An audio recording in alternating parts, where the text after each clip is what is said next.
Ce jour-là, Roman a décidé d'organiser une petite fête pour célébrer la fin de la chimio de sa mère.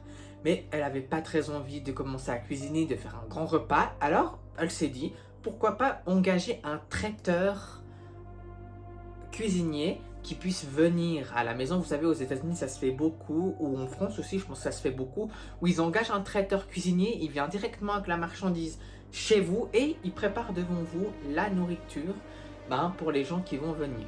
Mais elle lui a bien dit au téléphone qu'elle voulait qu'il parte pour 17h, pour qu'elle ait le temps de préparer et tout, parce qu'à 18h, les invités arrivent. Alors le gars il lui a dit au téléphone, ok, il n'y a aucun souci, ça joue. Et elle raccroche.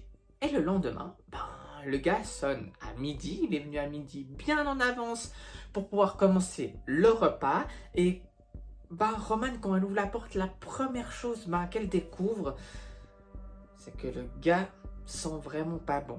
Et elle trouve ça un peu bizarre parce qu'elle se dit, pour un cuisinier qui va venir préparer à manger pour des adultes, des personnes âgées et des enfants, elle trouvait un peu bizarre franchement que le gars sente vraiment pas bon. Mais bon, elle s'est dit, tant qu'il fait le repas et que tout reste en ordre, il n'y a aucun souci.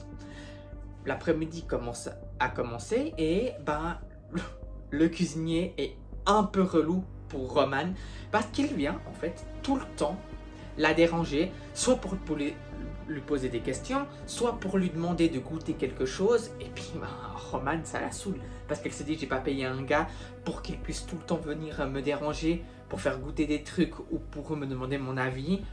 Moi je veux juste qu'il cuisine. Mais si ça s'arrêtait là, ça serait simple. Et le truc, ça s'arrête pas là. Il est maintenant 17h. Et le gars est toujours là, toujours dans sa cuisine, toujours en train de cuisiner, alors qu'au téléphone, ils avaient clairement organisé qu'ils partent à 17h pour qu'elle puisse mettre la table et que les invités arrivent à 18h. Il est 17h, le gars est toujours là, ça énerve un peu Roman. Elle va lui demander qu'est-ce qui lui prend autant de temps. Il lui dit non, qu'il a pris un peu de retard mais que ce sera bientôt fini. Ok, Roman elle se dit ok, j'attends encore quelques minutes, il va terminer. Sauf que maintenant il est 17h42. Les invités arrivent bientôt dans 15 minutes. Roman ça la stresse un peu. Et elle arrive devant le gars et elle lui redemande qu'est-ce qui lui prend autant de temps. Et là le cuisinier tout simplement lui dit que c'est son four, qui n'arrête pas de chauffer, de déchauffer et qui reste pas à la bonne température. Roman, ça l'intrigue un petit peu parce qu'elle sait très bien que son four fonctionne bien et qu'elle n'a jamais eu de gros problèmes avec son four. Mais bon, elle se dit, il est cuisinier, il est professionnel, il sait un peu ce qu'il dit, elle laisse passer l'éponge. Sauf que maintenant il est 18h et les premiers invités commencent à arriver et là, normalement c'était prévu que le gars parte pour qu'il puisse profiter de la fête avec sa famille. Sauf qu'elle arrive vers le gars et à 18h le gars n'est pas dans sa cuisine. Non, elle le cherche, elle arrive dans la terrasse où les invités venaient d'arriver tranquillement et elle voit le cuisinier qui est tranquillement là, en jeans, avec une coupe de vin, et qui discute avec le cousin de Roman, en lui disant « Je suis un ami très proche de Roman ». Roman, là, elle arrive vers le gars et lui dit « Bon, maintenant, là, il faut que vous partez, parce qu'on va commencer la fête et on va commencer à tout organiser. » Et le gars, sans brancher, il arrive, il prend son sac, et il se dirige pas vers la porte. Non, il se dirige vers la chambre de Roman. Et là, Roman, elle lui dit vous allez où là? Elle lui dit oui, je veux juste me changer. En fait, là, Roman, elle lui dit clairement en fait, il y a une salle de bain qui est faite pour ça. Il lui dit clairement non, mais j'en ai juste pour 2 minutes. Et il ferme la porte. Donc, Roman, ça commence à la gêner parce que déjà qu'il est en retard, il se permet de rentrer dans sa chambre et tout. Et elle arrive sur la terrasse pour demander un peu à des amis de l'aider. Et là, elle voit son fiancé son fiancé Bastien qui vient d'arriver et lui dit excuse-moi, tu peux venir parce qu'il y a le cuisinier qui est rentré dans la chambre comme ça, est-ce que tu peux s'il te plaît m'aider à le faire partir. Alors son fiancé vient avec elle et toque à la porte. Et là le gars ouvre la porte et gentiment Bastien lui dit oui maintenant je sais pas si vous avez fini mais il vous faut partir. Et là le gars lui dit comme ça d'entrée, je n'ai pas l'ordre de te recevoir de toi, tu n'habites pas ici, c'est pas ta maison. Ok. Non mais en plus de ça, ça se permet des choses comme ça. Et là Bastien lui dit oui, j'habite ici, je suis le fiancé de Romane. Et là le gars, tranquillement, il se met à lui hurler dessus de rage. Et là, franchement, après le gars quitte la chambre, va directement dans la cuisine. Et dans la cuisine, il jette tous les plateaux de nourriture par terre qu'il venait de préparer. Et là, franchement, Bastien, il fait un signe pour que ses deux frères, un peu costauds, un peu bodybuildés, viennent l'aider. Et là, à trois, ils sortent le cuisinier de la maison. Ok, tranquille. La soirée commence. La soirée, en fait, se passe ultra bien. Là, il n'y a vraiment pas trop de soucis de ce côté-là. Le repas plaît, mais Roman lui dit je préfère quand même tout jeter. Ça me rassure et tout. Et puis, quand même, Bastien lui dit oui, mais tu es sûr quand même parce que il a pris du temps pour faire ça. Elle lui a dit non, je veux en être sûr, c'est un mauvais souvenir quand même. Et Bastien n'insiste vraiment pas. Ils mettent tout à la poubelle et ils commandent des pizzas pour tout le monde. Bien sûr, les pizzas, ça régale. Et tout le monde est très content. La soirée continue de se passer bien. Et même les deux frères, plus Bastien et Roman, décident d'un peu continuer la soirée dans une discothèque, dans un bar, où ils boivent vraiment un peu beaucoup. Et après, un peu plus tard, ils rentrent. Ils rentrent, ils sont complètement saouls, ils sont fatigués. Et ils commencent à se coucher et à s'endormir. Sauf qu'un peu plus tard dans la nuit, ils entendent la porte qui est en bas, qui donne accès bien sûr à la maison, qui s'ouvre. Et là, Roman regarde direction l'escalier, elle est un peu inquiète et elle se dit oui, c'est sans doute un des invités qui a oublié un téléphone et ça doit être rien du tout.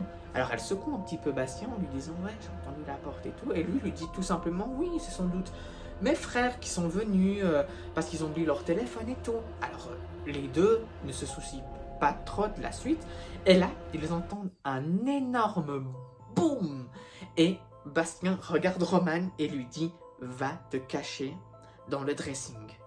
Il part en bas et tout d'un coup, avant de franchir la porte de la chambre, il entend Roman, vous êtes là? Et tout d'un coup, c'est la voix du cuisinier qui était venu beaucoup plus tôt et qui ne voulait pas sortir de la maison.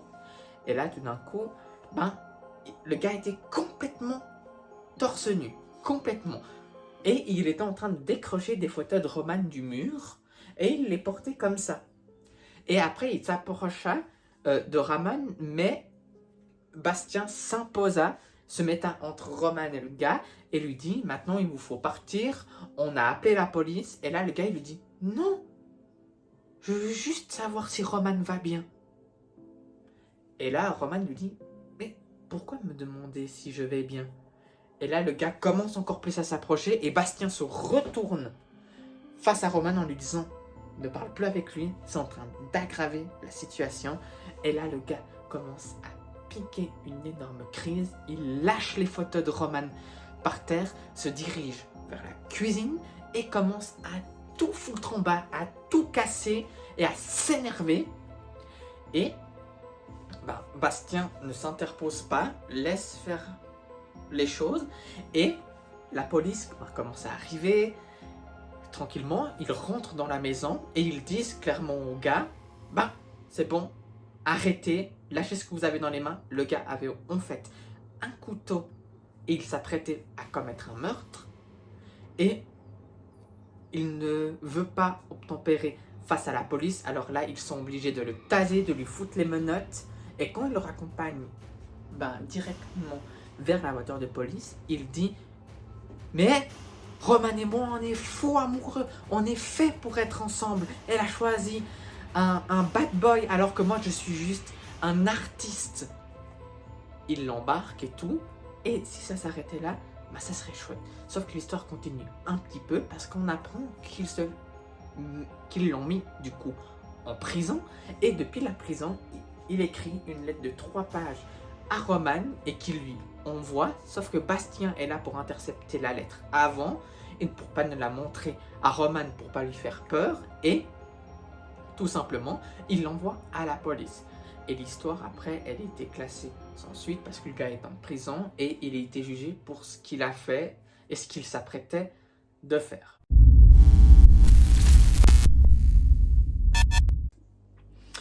On est un mercredi soir et Margot et Antonin, un couple, sont tranquillement en train de regarder la télévision. Et tout d'un coup, une envie de restaurant prend Margot. Elle regarde Antonin, il se regarde et se demande si à cette heure-ci, il y a encore des restaurants d'ouverts. Alors, une petite recherche commence à s'effectuer pour trouver un petit restaurant. Margot nous explique très bien sur Reddit qu'en fait, ils vivent près d'une résidence universitaire. Vous savez qu'aux États-Unis, ça se fait beaucoup. Qu'en fait, c'est carrément des villages ou des grands villages qui entourent l'université. Alors ça veut dire que c'est vraiment pour les jeunes et qu'il y a vraiment des restaurants, il y a des bars, des magasins. Ça s'appelle un village universitaire. Et dans ce village universitaire, tout d'un coup, ils trouvent un petit restaurant qui a l'air de leur plaire. Alors tout bonnement, Margot et Antonin prennent leur voiture et se dirigent droit au restaurant. Là, ils se disent, j'espère qu'on va pas les déranger ou qu'ils sont en train de ranger et qu'on va arriver comme ça et qu'ils vont nous dire, en fait, il fallait peut-être venir avant. Et ils demandent, vous fermez à quelle heure? Et une très gentille jeune fille, très gentille, très jolie, leur sourit et leur dit, non, aujourd'hui on ferme à minuit. Margot et Antonin se regardent et se disent, super en fait, on pensait que ça allait être fermé et c'est ouvert. Alors Margot et Antonin choisissent une table, s'asseyent et tout de suite, la serveuse qui s'appelle Anne leur apporte le menu. Leur apporte le menu et un peu fait la causette avec eux. Et aux États-Unis, ou même que ce soit en France ou en Suisse, ça se fait aussi un petit peu. Ça veut dire que pour avoir un petit pourboire ou avoir un petit pourboire un peu plus élevé, des fois ils font la causette, ils parlent. En plus, vu qu'ils sont jeunes, ils sont dans un village universitaire, alors le courant passe très vite. Et tout de suite, Antonin et Margot se regardent en se disant, c'est juste pour avoir un petit pourboire, mais elle est gentille, alors pourquoi pas plus tard lui donner un peu plus. Alors là, il y a d'abord une petite entrée qui est très sympa. Margot est très contente, ils se disent, on pense arriver bon dernier, mais pourtant le repas est très très bon et tout. Mais elle regarde qu'au loin, quand même, le gars dans la cuisine, à chaque fois qu'il vient près de la porte pour apporter les plats, regarde Antonin et Margot qui sont à la table du fond avec un sourire. Des plus machiavéliques, des plus malaisants, et après, part dans la cuisine. Ok, peut-être qu'elle se dit, je sais pas, peut-être qu'il est pas content, ou qu'il est content de se dire, on a encore des clients, ou qu'ils se disent, putain, ils me font chier ceux-là. Elle se pose pas plus de questions que ça. Attends Margot, tu ne te poses aucune question. Le gars te regarde avec un sourire malaisant, le sourire jusqu'à là, et tu te dis, peut-être qu'il est content qu'on soit là. Ok, on n'a pas la même vision du regard machiavélique. La serveuse continue de leur apporter les plats et tout, et bien sûr qu'ils avaient vu que sur internet, mais aussi tout bonnement à la carte, c'était marqué pour toute commande, un morceau de tarte offert. Et là, Margot et Antonin se regardent et se disent, c'est super en fait, on vient manger, tout se passe bien, et après, on a un morceau de tarte offert. Oui, voilà. Alors, ils se réjouissent pour un morceau de tarte offert. Oui, ils ont droit, ok. Il y a des gens sur cette planète qui se réjouissent pour des morceaux de tarte offerts, ok. Mais c'est très bien. Antonin, Margot, on est très content d'apprendre que vous êtes contents. Ben, qu'il y a un morceau de tarte qui est offert. Mais quand je lis la suite de l'histoire, là, je me dis, ah ben, le morceau de tarte, tu l'auras dans le cul. Hein, parce que sinon, ben, le repas arrive à sa fin et toujours Anne, la serveuse, continue à leur parler, continue de papoter avec eux. Et à un moment donné, elle devient un peu envahissante et Antonin et Margot se disent ouais, c'est bon, on sait que tu as un pouvoir un peu élevé, mais laisse-nous. Alors ils commandent la tarte. La tarte arrive, bien sûr, Antonin et Margot sont très contents parce que vous avez vu, donc il y a quelques secondes, qu'Antonin et Margot étaient très contents de recevoir une tarte gratuite grâce au repas. Je ne me moque pas, mais ça me fait un petit peu rire, mais c'est tout bonnement chouette, hein. On est très contents. Ils mangent la tarte, et pendant qu'ils mangent la tarte, ben, ils se rendent compte que la tarte a un goût de chiotte. Elle est complètement dégueulasse, pas bonne. Et pendant ce temps, Margot tourne le regard, et qu'est-ce qu'elle voit? C'est Anne, la serveuse, à côté du cuisinier, au loin, là-bas, près des cuisines, en train de se parler, et le cuisinier qui continue à regarder Margot et Antonin avec ce même regard ultra malaisant. Comme ça, regarde jusqu'à là. Et là, Margot, elle regarde Antonin et elle lui dit « On se casse, désolé, on se tire d'ici. » Antonin, il se dit, bah, si Margot veut partir d'ici, c'est qu'il y a vraiment un souci. Et lui, il trouvait aussi que leur attitude était un peu déplacée et que la tarte, du coup, qui se réjouissait, dommage pour eux, mais qui est dégueulasse. Alors, partent, posent l'argent sur la table et commencent à monter dans la voiture. Très bien, ils commencent à monter dans la voiture et là, ben, ils commencent à rigoler en se disant, mais peut-être qu'ils étaient juste contents. Et on a eu un coup de stress pour rien du tout. Ils continuent à rigoler ensemble et là, c'est le trou noir. Autant pour Margot que pour Antonin. Le lendemain, Margot se réveilla dans son lit, encore tout habillée. Et à côté d'elle, Antonin, tout habillé également allongé sur son lit, même qu'ils n'ont pas enlevé leurs chaussures. Vous allez peut-être me dire, ok, qu'est-ce qui s'est passé? Qu'est-ce qui s'est sans doute passé? C'est que le goût de chiotte qu'avait cette tarte, c'est que la tarte était empoisonnée. Le chef avait saupoudré un peu de poison sur la tarte, ça soit du poison ou ça soit un peu de drogue, pour, après faire quelque chose de dangereux. Sauf qu'ils n'ont pas eu le temps de le faire parce que vu que Margot a trouvé leur attitude déplacée avec Antonin, ils sont tout de suite partis. Ils ne sont pas restés.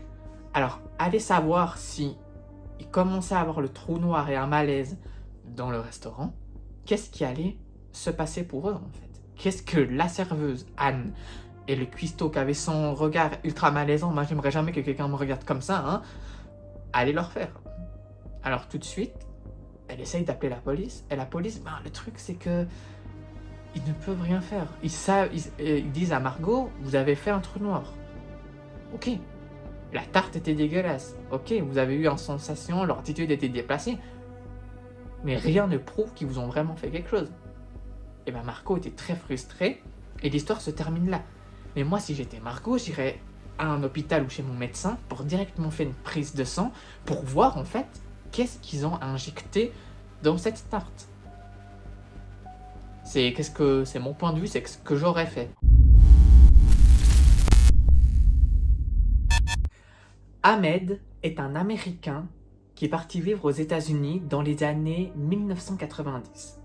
Il nous raconte que c'est en partant aux États-Unis qu'il a rencontré la personne qui est actuellement sa femme et qu'il a des enfants. Juste pour vous résumer, c'est juste les seules choses positives de l'histoire.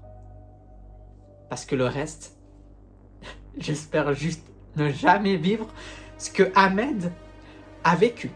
Alors il nous explique que à cette époque-là, les temps étaient très durs pour lui et qu'il avait un petit boulot de mec de chantier et que c'était juste pour se payer un petit appartement et de quoi pouvoir manger. Alors dans le temps, l'époque, c'était pas très cher, tu pouvais avoir un petit travail pour te payer un appartement, un petit travail pour te payer de la nourriture pour manger, ça allait. Et Ahmed nous explique qu'il jonglait entre 2 travails et un des travails qu'il avait, c'était barman dans un striptease. Oui, alors c'est très intéressant, oui. Beaucoup de personnes vont se dire « Waouh, est-ce que tu as l'adresse de son truc ?» Non, il est actuellement papa. Alors, calmez-vous, hein. Mais il nous explique que du coup, il vit dans un appartement complètement pourri dans le quartier de New York. Et complètement pourri, c'est dans un quartier ultra chaud. Et que des fois, quand il se met à s'endormir, ben, il entend des coups de feu. Des coups de feu, ouais. Pour te dire que c'est le quartier à risque, mais il se dit, j'ai pas beaucoup de revenus, et du coup, il faut tout simplement que j'aille de quoi manger, et puis d'avoir un appartement. Alors du coup, Ahmed, ben oui, voilà, il y a dans des situations, je n'arrive plus à parler, que oui, tu dois manger et prendre un appartement, même si tu entends des coups de feu, tu te dis, oui, maman, il faut que je dorme. Voilà. Et plus tard dans la nuit, t'es videur, alors... Voilà. Alors il nous explique qu'un soir, il rentre tard, et bien sûr, oui, rentrer tard, et quand tu sais qu'il y a des coups de feu vraiment dans ton quartier, tu te dis, pourquoi pas déménager? Voilà. Mais quand on n'a pas beaucoup de revenus, on se dit, on prend ce qu'on a, et puis voilà. Alors il ouvre la porte de son locatif, et ce qu'il voit en face de lui, c'est un mime. Vous savez, ces mimes qui sont là, en train de mimer des choses comme ça, et... qui le regarde. Et on sait très bien que ce mime, du coup, respecte très bien, il a très bien respecté son code vestimentaire, parce que vous savez que les mimes ont un code vestimentaire vraiment à eux. Il le regarde en tenant un petit ballon. Vous savez, oui, vous avez tous vu ça avec le clown, oui, mais là, c'est pas ça, c'est pas du tout ça de quoi je vais vous en parler. Mais du coup, il avait un ballon, et il regarde Ahmed, et je lui fais signe. Là, du coup, Ahmed, il se regarde, il se dit non, nous, on va passer par l'escalier. Lui, il prend l'escalier, le mime lui fait beaucoup trop peur. Et franchement, tu as soit bien fait de prendre l'escalier, soit tu vas te retrouver avec une frousse juste incroyable. Il continue à marcher. Alors, vous savez, à New York, les immeubles sont très très grands. Il est qu'au 4e étage quand il entend un bruit. Et sur le coin de l'œil, il se retourne. Et qu'est-ce qu'il voit? Le mime. Le mime qui était, vous savez, comme dans ces films muets des années 80 qui sont en train de faire semblant de pas faire de bruit. Et puis ça se voit au niveau des gestes et puis du bruit. Ahmed, il le regarde et il se demande tout simplement ce que le mime est en train de faire là. Et il se dit, ok, si je lui dis au mime, très bien, t'as fait une très belle performance, je t'applaudis, le mime va arrêter. Alors il lui dit, super, belle performance. Et il continue. Sauf que vous vous en doutiez, le mime continue sa petite performance et à suivre Ahmed dans les escaliers. Alors c'est pas du tout flippant, t'es à 3h du matin, t'as un mime qui te fait ça dans un immeuble qui est vraiment ultra chaud, dans un quartier qui est ultra chaud, comment tu réagis? Alors là, Ahmed, il sait que franchement, il y a encore un étage, il se met à courir, et devinez quoi? Le mime se met à courir lui aussi. Alors là, il arrive devant la porte, il l'ouvre, il la referme, et il reprend son souffle. Et il se demande tout simplement qu'est-ce qui s'est passé et pourquoi le mime réagissait comme ça. Il se disait, ouais, il voulait me faire peur. Et puis voilà, il entend tout d'un coup un énorme grattement dans le couloir qui glace le sang de Ahmed. Il se demande tout simplement, mais qu'est-ce qui va se passer? Il prend son courage à deux mains, il va regarder dans l'œil tend ou l'œil de Judas, pour beaucoup de personnes vous connaissez. Et qu'est-ce qu'il voit? Au fond du couloir, près du couloir, il voit tout bonnement le mime qui est là, comme ça devant la porte, avec un sourire machiavélique. Je vous dis, dans cette vidéo, les sourires machiavéliques, il y en a pas mal, hein. Il faudra un petit peu tempérer, mais il y en a pas mal. Moi, ça me glace juste le sang. J'espère pas rentrer un soir chez moi et avoir ça. Et tout d'un coup, il sourit, il met ses mains comme ça et il donne des coups de pied. Juste pour mimer qu'il a envie de défoncer la porte. Sauf qu'il le mime une fois et après Il commence à défoncer la porte. Alors là, Ahmed, petite lumière dans sa tête, il veut prendre l'escalier de secours. Vous savez, aux États-Unis, ça se fait beaucoup que contre les immeubles, il y a ce genre d'escalier de secours gris, métallique, contre la porte. Alors là, Ahmed, il regarde la porte, il entend le bruit, il prend l'escalier de secours, et quand il commence à descendre à quelques mètres et tout, il entend la porte se défoncer. Le mime avait tout bonnement défoncé la porte pour pouvoir rentrer chez lui. Ahmed, il arrive en bas, il commence à courir une trentaine de mètres dans la rue, et quand il se retourne, il voit quoi? Le mime qui se tient à sa fenêtre avec un grand sourire en lui faisant... Là, Ahmed, son sang se glace, il va dormir chez des amis, mais il se dit tout bonnement, ce mime n'était juste pas là pour me faire bonjour avec un ballon, était tout bonnement là pour me faire du mal. Et c'est un truc incroyable. Quelques temps après, il réfléchit, mais il n'a pas appelé la police du coup. Moi, j'aurais appelé la police. Je me serais cassé de chez moi, mais j'aurais appelé la police. Mais sinon, ok, il n'a pas appelé la police, mais il n'a plus de nouvelles de ce mime. Il n'est plus revenu chez lui, et on apprend quelques temps après que Ahmed a tout bonnement déménagé de chez lui. Je vous ai dit que ces deux histoires étaient complètement folles. Alors, entre la tarte empoisonnée ou droguée et le mime qui défonce sa porte à coups de poing, j'espère que vous allez bien dormir cette nuit.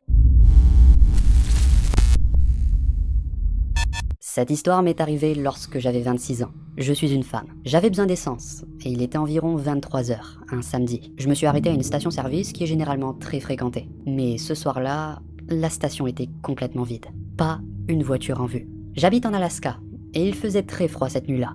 Peut-être moins 10 degrés. J'étais fatigué, je venais de finir le travail et je voulais juste rentrer à la maison. Avec le froid, ce que je fais d'habitude, c'est que je bloque le pistolet de la pompe avec le loquet.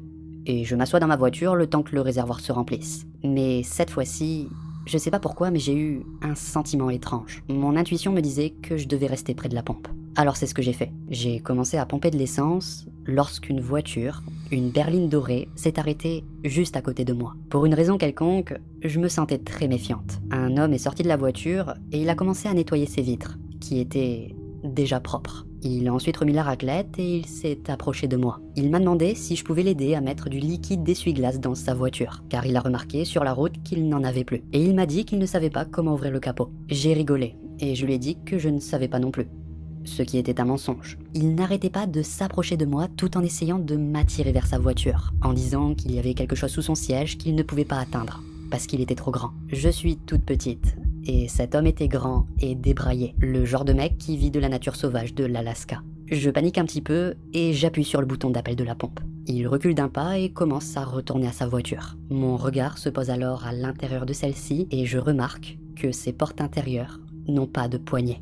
Je me chie dessus, je me dépêche, je remets la pompe. J'ouvre ma porte, sauf qu'il est maintenant juste derrière moi. Il a refermé ma porte et a crié « Tu viens avec moi !» Il a attrapé mon bras et m'a plaqué contre ma voiture. J'étais terrifié, je me suis débattu et j'ai hurlé de toutes mes forces. Je lui ai donné un coup de coude aussi fort que j'ai pu. Dieu merci, le mec de l'assistance est arrivé avec un fusil. En voyant ça, l'homme m'a lâché et a pris la fuite. J'ai immédiatement appelé la police dès qu'il est parti. Le préposé au gaz, c'est-à-dire le mec de l'assistance, a montré la vidéo de la caméra de surveillance aux policiers et on a rempli un rapport. Je n'ai ensuite pas une nouvelle. Je ne sais pas s'ils l'ont arrêté. J'espère juste qu'il n'aura pas une autre fille. Trouvez cette histoire sur le Let's Not Meet FR où elle nous montre et nous écrit son témoignage. Pour un peu récapituler, Zoé, mais alors je vous jure, cette histoire, elle m'a rendu complètement fou. On peut même plus faire confiance à une infirmière qui vient à la maison. C'est complètement fou. Moi je me dis, les infirmières qui viennent à la maison, tu sais pas ce qu'elles te veulent et en fait elles te veulent du mal alors que toi t'as rien fait, t'as rien demandé, t'es tranquille, tu veux juste qu'on te fasse tes soins et on te fait du mal. Ok. Alors s'il faut se méfier aujourd'hui de tout le monde, il y a même quelque chose, mais bon, voilà. Ça m'est arrivé quand j'avais 21 ans, après une tentative de suicide. Je me suis réveillé à l'hôpital au milieu de la nuit, et un infirmier m'a dit qu'il avait besoin de remplacer mon intraveineuse. Il me pique une première fois sans trouver la veine. Il me pique Une deuxième fois, une troisième fois, toujours sans succès. Alors je lui demande s'il peut essayer d'appeler quelqu'un d'autre. Pendant qu'il fait ça, il pousse et agite l'aiguille sous ma peau, en disant qu'il essaye d'obtenir la veine. Au bout de la 7e ou 8e aiguille, je comprends qu'il essaye intentionnellement de me faire du mal. Alors je lui demande « Pourquoi vous faites ça ?» Et il me dit juste « C'est ta faute si t'en es là ». J'étais trop faible pour riposter, et c'était au milieu de la nuit. Il n'y avait personne d'autre autour de moi que je pouvais appeler. Je n'ai aucune idée du nombre de fois qu'il m'a piqué. Le lendemain, une autre infirmière est venue enlever mon intraveineuse. Elle a été horrifiée lorsqu'elle a vu l'aiguille. C'était la plus grosse aiguille qu'elle n'avait jamais vue, sur un patient vivant. Je ne sais pas pourquoi vous utiliseriez des aiguilles sur un patient mort, mais c'est ce qu'elle a dit. Beaucoup de gens ignorent tout ça quand je leur en parle, mais c'était tellement terrifiant d'être seul, impuissant, et de savoir que la personne qui est censée s'occuper de vous, vous hait et veut vous faire souffrir.